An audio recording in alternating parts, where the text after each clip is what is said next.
الحمد لله نحمده ونستعينه ونستغفره ونعوذ بالله من شرور أنفسنا وسيئات أعمالنا من يهده الله فلا مضل له ومن يضلل فلا هادي له وأشهد أن لا إله إلا الله وحده رب لا شريك له وأشهد أن محمدا عبده ورسوله اللهم صل وسلم وبارك على نبينا محمد وصحبه أجمعين أيها الناس أوصيكم ونفسي بتقوى الله فقد فاز المتقون قال تعالى في كتابه الكريم أعوذ بالله من الشيطان الرجيم يا أيها الذين آمنوا اتقوا الله حق تقاته ولا تموتن إلا وأنتم مسلمون أما بعد Ma'asyiral muslimin, jamaah sedang salat Jumat yang dimuliakan Allah Subhanahu wa taala.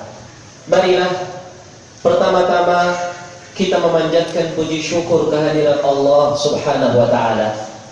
Tidaklah kehadiran kita di dalam kesempatan yang mulia ini, di dalam satu rumah dari rumah-rumah Allah, memenuhi panggilannya untuk menjalankan salat Jumat secara berjamaah, melainkan karena kemudahan dari Allah Subhanahu wa ta'ala.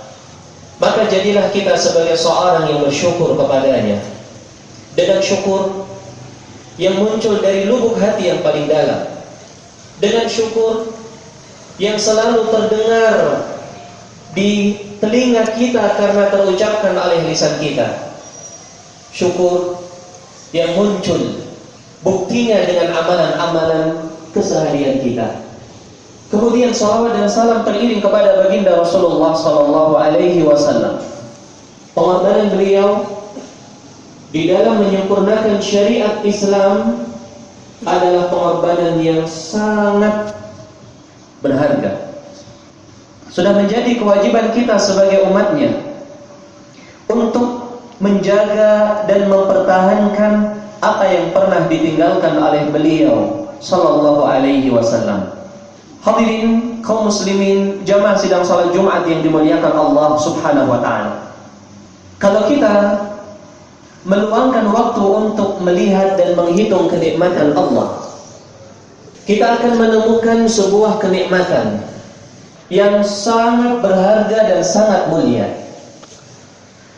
Kenikmatan tersebut adalah akal yang Allah berikan kepada manusia. Kalau kita melihat makhluk Allah yang lain, seperti binatang, pepohonan, ataupun yang lainnya, mereka tidak mendapatkan seperti apa yang Allah berikan kepada manusia ini. Dan dengan akal itu, jamaah yang berbahagia mendorong dirinya untuk berusaha mencari yang namanya kebenaran. Kita diciptakan oleh Allah Subhanahu wa ta'ala dalam keadaan kita tidak mengenal apa-apa. Sebagaimana Allah sebutkan di dalam ayatnya, wallahu akhrajakum min butuni ummahatikum la ta'lamuna syai'a. Dan Allah mengeluarkan kalian semuanya dari perut ibu-ibu kalian dalam keadaan kalian tidak mengenal apa-apa. Dengan akal yang Allah berikan kepada kita, kita berpikir dan kita berimajinasi dan kita melihat keadaan lingkungan dan sekitar kita, sehingga kita sedikit demi sedikit berubah. Kita bisa tengkurap, kita bisa berbicara, kita bisa duduk, kemudian kita bisa berjalan, berlari, kemudian kita menginjak usia remaja, lalu kita masuk di dalam usia baligh, kemudian kita dewasa, dan seterusnya. Segala fase kehidupan yang kita lalui, jamaah yang berbahagia, ini semua kita lalui dengan baik dan benar, dengan akal yang Allah berikan kepada kita. Dengan akal yang Allah berikan kepada kita, kita berusaha untuk mengenali keadaan lingkungan dan mengenali mana yang baik dan mana yang buruk. Dengan akal yang Allah berikan kepada kita, jemaah yang berbahagia, kita terdorong untuk mengerti mana yang namanya kebenaran. dan mana yang namanya kesalahan. Jamaah sidang salat Jumat yang dimuliakan Allah Subhanahu wa taala. Sehingga dorongan jiwa seseorang untuk mengenal yang namanya kebenaran adalah dorongan yang muncul dari akal sehat seseorang. Yang itu adalah pemberian dari Allah Subhanahu wa taala. Namun pada zaman sekarang kita mendapatkan bahwa hasil dari kenikmatan Allah yang mulia tersebut, akal yang sehat yang mendorong seseorang untuk mengerti dengan yang namanya kebenaran, mulai terbelenggu. Kita mendapatkan dan mendengar, kita menemui dan melihat sekian banyak manusia terbelenggu di dalam kenikmatan ini. Hasratnya untuk mengenal kebenaran terbelenggu, terikat. Dia tidak dibiarkan untuk melihat semua kejadian alam yang dia lalui. Dia tidak dibiarkan untuk melihat sekian banyak bukti untuk menyampaikan dirinya kepada kebenaran. Jamaah sidang salat Jumat yang dimuliakan Allah, dan ini memiliki motif yang sekian banyak dan memiliki cara yang sangat bervariasi, yang semuanya mengkristal kepada sebuah tujuan. Kamu jangan mencari yang namanya kebenaran, karena kamu berada di dalam sebuah kebenaran. Jamaah sidang salat Jumat yang dimuliakan Allah Subhanahu wa taala.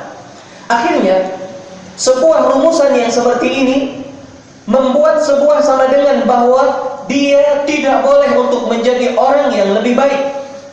Dan hasil ini bertolak belakang dengan falsafah kehidupan yang telah Allah sebutkan di dalam Al-Quran, agar dia berada di dalam suatu hari yang lebih baik dari hari kemarin, dan hari esok untuk lebih baik daripada hari ini. Dan akhirnya jamaah sidang salat Jumat yang dimuliakan Allah, dia terhimpit dan terjebak di dalam sebuah kehidupan yang dia tidak boleh berkembang di dalam pemikirannya. Itu saja yang dia pahami. Ketika ada dari luar, ketika ada suatu hal yang baru, ketika ada pandangan, ketika ada sebuah teori yang baru yang terlintas di dalam pikirannya, berusaha untuk di-cap dan berusaha untuk ditutup. Sebenarnya jamaah sidang salat Jumat yang dimuliakan Allah, kalau kita mempelajari dan memperhatikan yang tadi saya sebutkan, ini adalah sebuah rumusan yang sudah usang. Kalau kita melihat kehidupan dunia sebagai contoh, manusia terdorong untuk memiliki penemuan yang baru, untuk meneliti sebuah hal yang masih samar di hadapannya. Kemudian setelah mendapatkan sesuatu yang sangat positif di dalam penemuannya, dia akan diberikan tanda penghargaan. Apakah mendapatkan gelar dengan nama profesor atau yang semisalnya. Artinya, dorongan seseorang untuk selalu mengetahui kebenaran adalah nilai positif di dalam kehidupan seseorang. Dan kebalikannya, upaya untuk menutupi seseorang di dalam mencari kebenaran adalah upaya untuk membatasi pikirannya dan upaya untuk menjadikan dia hidup seperti binatang. Hadirin jamaah sidang salat Jumat yang dimuliakan Allah. Oleh karena itu, khatib ingin menyebutkan sebuah kisah inspiratif yang terjadi di zaman dulu, di zaman baginda Rasulullah sallallahu alaihi wasallam. Bagaimana Allah membuka hati seseorang yang ingin mengenal kebenaran, dengan jujur yang ada di dalam hatinya, dia mendapatkan apa yang dia impikan. Seorang sahabat yang bernama Salman Al-Farisi radhiyallahu anhu, seorang yang tumbuh dewasa di dalam lingkungan yang sangat kaku, sangat kental dengan yang namanya fanatisme, sangat identik dengan yang namanya harus begini dan harus begitu, sangat persis dengan yang namanya apa kata guru, apa kata bapak. Kebetulan ayah dari Salman Al-Farisi radhiyallahu anhu adalah seorang pemuka agama Majusi. Dia tumbuh dalam keadaan lingkungan agama Majusi, sehingga ketika dia menginjak usia mumayyiz, usia 7 tahun, 8 tahun, sudah mulai mengetahui kebenaran baik buruk, dia diikat oleh orang tuanya untuk selalu berada di sebuah kamar menjaga api yang mereka sembah. Subhanallah, Salman adalah seorang anak yang taat kepada ayahnya. Namun ada sebuah tanda tanya yang selalu menghantui di dalam pikirannya. Kenapa ayah saya mengunci saya di kamar? Kenapa saya tidak dibenarkan interaksi dengan lain, dunia luar? Kenapa saya setiap hari dijejali dengan sebuah tradisi yang seperti ini? Apakah ini dibenarkan? Apakah ini sesuai dengan akal yang sehat? Ini yang selalu terfikir di dalam pikiran Salman. Sehingga pada suatu hari sang ayah tersibukkan dengan sebuah kesibukan. Lalu dia menyuruh kepada sang anak Salman radhiyallahu an untuk pergi ke kebun. Kamu hari ini pergi ke kebun, tolong kerjakan ini, dan ini. Baik wahai ayah. Dan kesempatan ini tidak disia-siakan oleh Salman radhiyallahu an. Ketika beliau keluar, ibarat seorang yang terpenjara pikirannya, mendapatkan dunia dan angin yang bebas. Berjalanlah beliau menuju kepada kebun yang disuruh oleh ayahnya. Di tengah perjalanan jamaah yang berbahagia, beliau mendengar suara orang yang sedang beribadah. Ketika dilihat, rupanya mereka sedang beribadah di dalam sebuah gereja. Masuklah beliau ke dalamnya. Rupanya beliau mendapatkan sebuah kaum yang mereka beribadah dengan tata cara ibadah yang jauh lebih baik daripada tata cara ibadah ayahnya dan kaumnya. Sehingga dorongan keinginan mengetahui kebenaran yang ada di dalam diri Salman radhiyallahu an menjadikan beliau duduk terpukau dan duduk dengan indahnya memperhatikan bagaimana mereka beribadah. Tidak terasa tenggelamlah matahari. Dalam keadaan beliau tidak sempat menuju kepada kebun yang disuruh oleh ayahnya. Sebelum beliau berpaling dari gereja tersebut, dia bertanya kepada pemimpin gereja, "Kalian dari mana agama ini? Kok saya mendapatkan sesuatu yang baru?" Mereka menjawab, agama ini berasal dari daerah Syam. Kemudian Salman meminta izin kepada pemilik gereja itu dan kembali kepada ayahnya. Rupanya di rumah ayahnya telah berusaha mencari kemana-mana. Kemana Salman ini? Tidak didapatkan, padahal beliau berada di dalam sebuah tempat ibadahnya orang Nasrani. Sang ayah cerdik. Sang ayah mengetahui bahwa anaknya ini sudah mulai mencari kebenaran. Sehingga ayahnya menggunakan jurus yang tidak disangka-sangka oleh sang anak. Sang anak diborgol kakinya dan tangannya untuk tidak bisa keluar dari rumahnya. Tetapi beliau taat kepada sang ayah. Tetapi diam-diam Salman radhiyallahu an menulis sebuah surat, dikirimkan kepada pemimpin gereja, bahwa seandainya ada saudagar yang datang dari daerah Syam, tolong beritahukan kepada saya. Setelah beberapa hari datanglah beberapa saudagar yang mereka ingin berbelanja di daerahnya Salman. Kemudian Salman mengirim surat balasan, tolong seandainya mereka akan kembali ke Syam, beritahu saya. Setelah beberapa hari menunggu, datanglah surat balasan yang berbunyi bahwa saudagar itu mereka akan kembali ke daerah Syam. Di saat itulah jamaah yang berbahagia, dilepas semua borgol yang mengikat tangan dan kakinya. Beliau keluar dengan membawa harta yang beliau miliki dan bergabung dengan saudagar tersebut menuju daerah Syam. Setelah sampai di daerah Syam, beliau bertanya ke sana kemari, mana kira-kira gereja yang paling baik? Mana kira-kira gereja yang paling bagus? Ditunjukkanlah kepada sebuah gereja yang paling besar di daerah Syam. Ketika beliau memasuki gereja itu, beliau bertanya kepada sang pendeta, "Wahai sang pendeta, saya sebelumnya terbelenggu pikiran saya dan pendapat saya oleh orang tua saya dari daerah ini dan ini. Saya melihat tata cara agama kamu sangat baik. Bolehkah saya bergabung dengan engkau?" "Boleh, silahkan." Hiduplah Salman dengan pendeta itu. Namun subhanallah, pendeta yang Salman hidup bersama dengan dia adalah pendeta yang buruk. Dia menyuruh dengan kebaikan tetapi tidak melakukannya. Dia melarang dari kemungkaran tetapi dia melakukannya. Sehingga diam-diam pendeta ini menimbun zakat yang diberikan oleh warga Nasrani di dalam gudang penyimpanan hartanya. 7 berangkas yang besar yang berisi emas dan perak. "Aku benci kepada dia," kata Salman. Sehingga ketika hari kematiannya datang, orang-orang Nasrani ingin melayat dan menguburkan pendeta itu. Kata Salman, ketahuilah bahwa pendeta yang kalian sangka dia itu pendeta adalah orang yang jahat. Mari saya tunjukkan kepada kalian tempat penyimpanan hartanya dia. Ketika mereka memasuki tempat penyimpanan hartanya, rupanya mereka mengeluarkan sekian banyak harta yang telah mereka sedekahkan dalam rangka untuk memperkaya diri pendeta tersebut. Akhirnya pendeta itu dibuang, tidak dikubur, tidak dimandikan, bahkan disalib. Lalu mereka mengambil pengganti orang lain. Orang yang mengganti pendeta pertama adalah orang yang saleh. Dan di saat itulah Salman beribadah dengan agama Nasrani sampai meninggal pendeta kedua tersebut. Jamaah sidang salat Jumat yang dimuliakan Allah. Setelah pendeta ini meninggal, sebelum meninggal dia menitipkan pesan kepada Salman. Ketahuilah Salman, tidak ada yang mereka beragama dengan agama yang saya anut dengan baik dan dengan benar kecuali seorang pendeta di daerah ini. Kamu datang ke dia. Lalu berjalanlah Salman ke pendeta tersebut, lalu hidup beberapa saat. Setelah dia meninggal, dia meninggalkan pesan yang serupa. Beberapa pendeta beliau hidup dalam keadaan berpindah-pindah. Sampailah beliau kepada sebuah pendeta yang sebelum dia meninggal dia menitipkan pesan. Wahai Salman, ketahuilah, pada zaman sekarang tidak ada lagi seorang yang dia menganut ajaran seperti ajaranku. Semuanya sudah habis.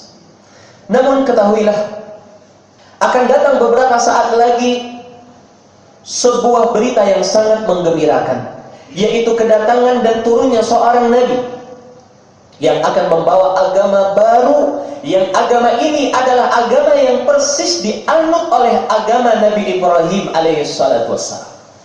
Dan tanda-tanda dari nabi tersebut, ketahuilah, dia tinggal di daerah yang banyak pohon kormanya. Dan dia memiliki 3 tanda-tanda. Pertama, dia memakan hadiah. Kedua, dia tidak memakan sedekah.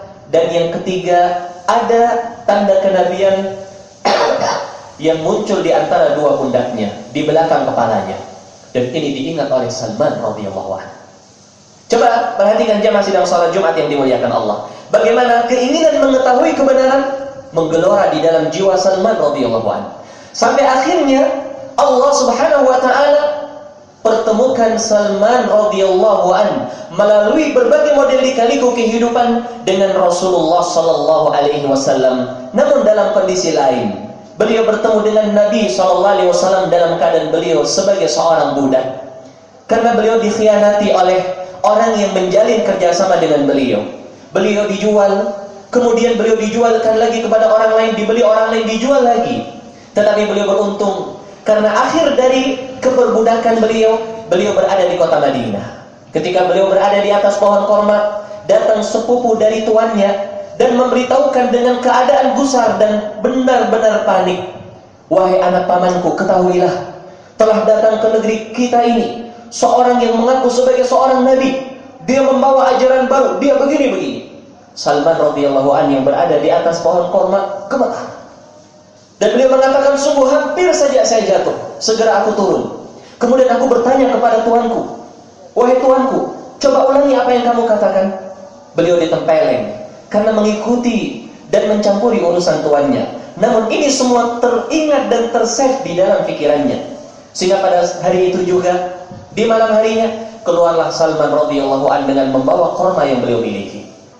Lalu beliau mengatakan kepada Nabi sallallahu alaihi wasallam yang beliau jumpai di jalan, wahai Muhammad, aku melihat engkau adalah orang yang baik. Saya ingin bersedekah korma ini untukmu. Diambil oleh Nabi SAW sedekah itu, tetapi beliau menyuruh para sahabatnya untuk makan. Kalian makan. Dan Nabi SAW tidak makan. 1. Keesokan harinya kembali Salman radhiyallahu anhu dengan mengatakan, wahai Muhammad, saya melihat engkau orang yang baik dengan sahabat-sahabatmu. Saya berikan korma ini lagi sebagai hadiah untuk engkau. Diambil oleh Nabi SAW, kemudian beliau memberikan kepada para sahabat, silakan kalian makan. Dan beliau pun mengambil bagian dari korma itu lalu beliau makan. 2. Setelah hari ketiga jamaah yang dimuliakan Allah, tidak tahan Salman untuk mengenal kebenaran. Setelah bertemu dengan Nabi SAW, beliau berbalik. Kemudian Nabi SAW mengetahui bahwa orang ini ingin mengetahui sebuah tanda di dalam tubuhnya. Disingkapkanlah oleh Nabi SAW tubuhnya bagian belakang, pakaiannya bagian belakang, sehingga terlihat di dalamnya tanda kenabian Rasul SAW di antara dua pundaknya. Dikala itu Salman menangis. Kemudian beliau mengucapkan dua kalimat syahadat dengan dipersaksikan oleh seluruh sahabat yang ada di kala itu. Hadirin jamaah sidang salat Jumat yang dimuliakan Allah, demikianlah kekuatan keimanan seseorang mendorong pelakunya untuk mencari yang namanya kebenaran. Maka jadilah kita sebagai orang yang memudahkan seseorang mendapatkan kebenaran itu. Jangan kita batasi seseorang di dalam mengenal kebenaran. Jangan kita batasin pemikirannya. Biarkan dia memahami Al-Quran dan Sunnah dengan pemahaman para sahabat. Biarkan akal fikirannya mengenal kebenaran. Biarkan dia mengenal Allah Subhanahu wa ta'ala dengan fitrah yang Allah berikan kepada dia, dan dengan perjalanan hidup yang akan dia lalui satu jengkal demi satu jengkal dari umurnya.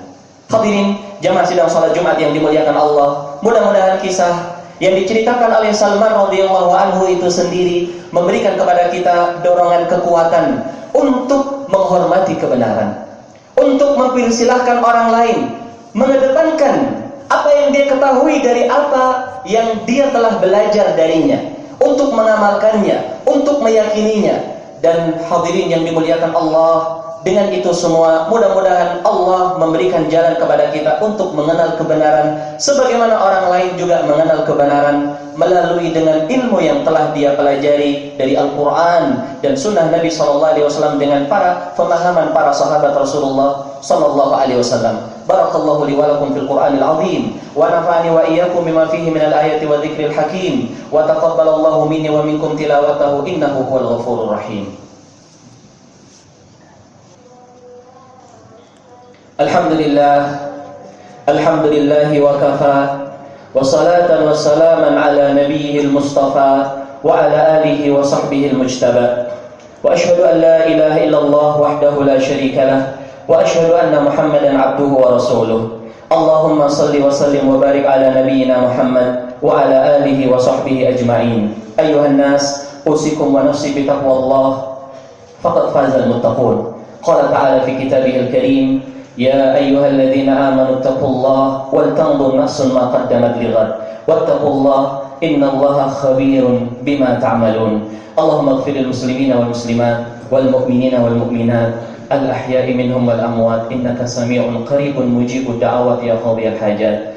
ربنا آتنا في الدنيا حسنة وفي الآخرة حسنة وقنا عذاب النار. عباد الله إن الله وملائكته يصلون على النبي يا أيها الذين آمنوا صلوا عليه وسلموا تسليما.